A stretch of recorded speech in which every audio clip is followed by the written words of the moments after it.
Thanks for coming back for yet another book review, and today that is The Blade itself. And let me tell you, grimdark is here, and it's here to stay for me.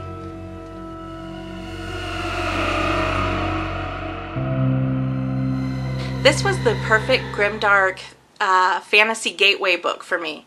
And that's because it is very character-based driven, so that gave a grounding and realism to the very dark and graphic parts of this book. Now, although this was a really good gateway book for me, I would definitely do your own research.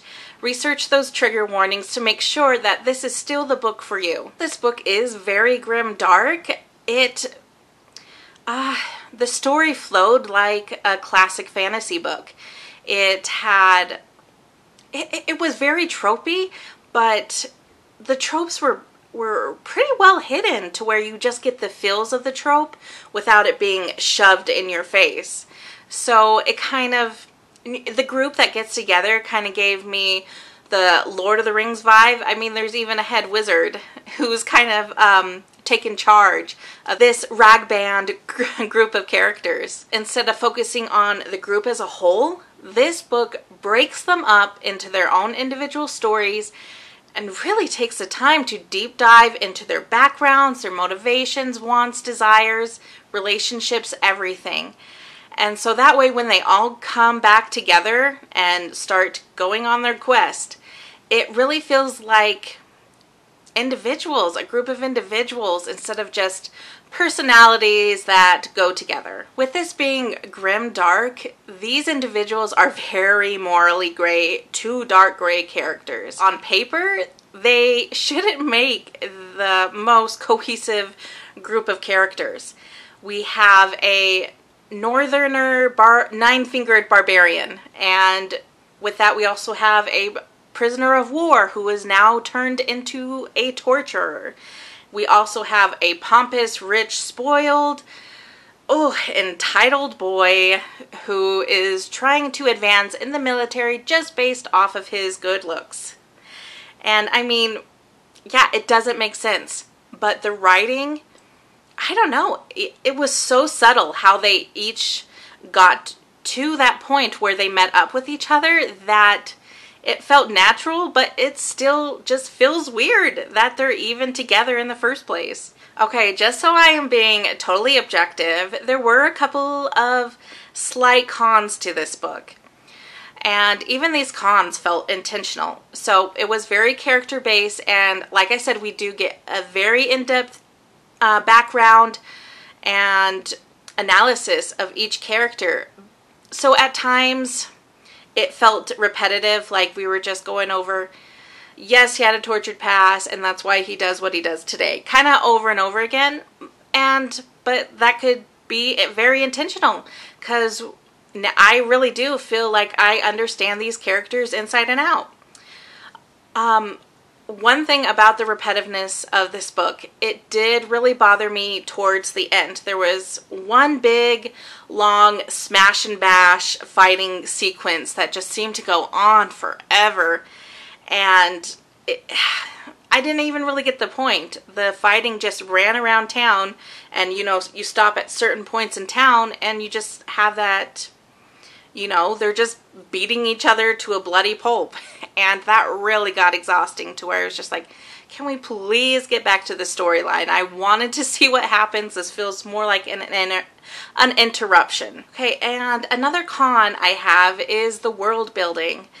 The only world building we get is what the characters interact with.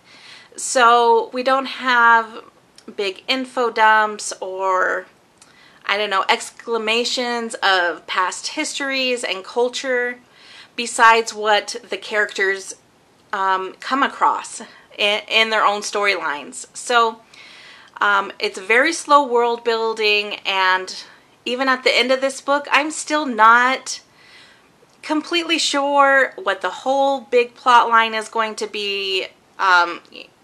You get a little sense of why these group of characters is coming together, and you know what the rest of the series, what they're going to do. But as far as the world, I'm still not, I don't know, I don't have it fully pictured in my mind yet.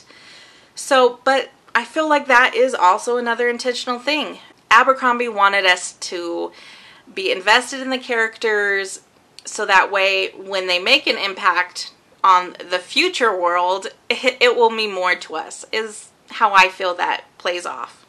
Now, a definite positive of this book and why I felt that this grim dark fantasy worked for me as a new genre, the writing, even though the situations they are in are very dark, it has more of a human, realistic reaction to it.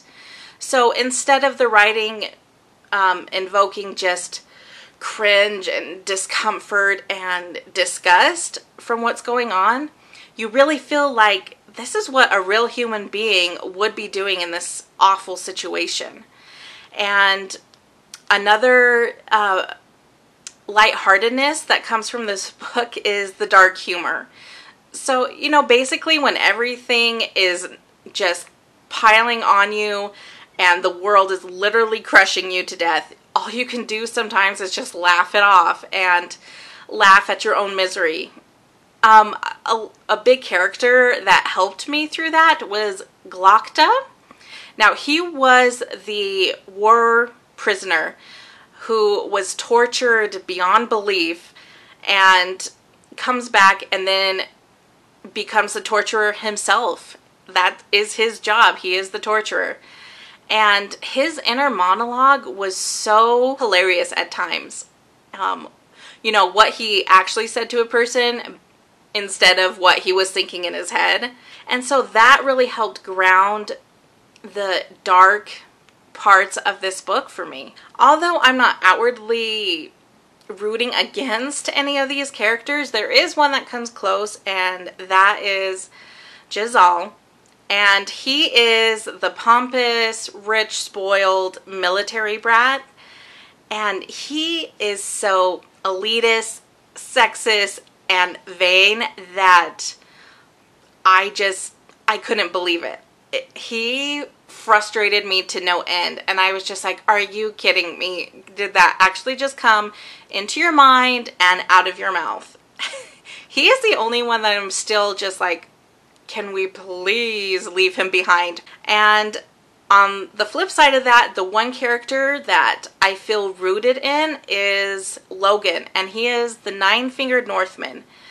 And he is the epic fighter that you expect to have in a group that you're going to go questing with. But he also is very reflective right now, and at this point in his life is questioning every awful thing he's ever done and really getting an introspective on what and how he wants to live the rest of his life. With all this being said, if you are absolute 100% plot-driven reader, this book may not be for you. I will say for me, I usually need my characters to be at least rooted in a very good story. But I don't know, this book seemed like build up for something greater, and I didn't mind going through this character-based book in order to get on to a really good story with the rest of the trilogy. And hopefully the rest of the series continues to go well for me. Let me know down in the comments how many of you have read it. Who is your favorite morally gray character in the story? And if you like a big grimdark fantasy and you cannot lie, go ahead and like and subscribe.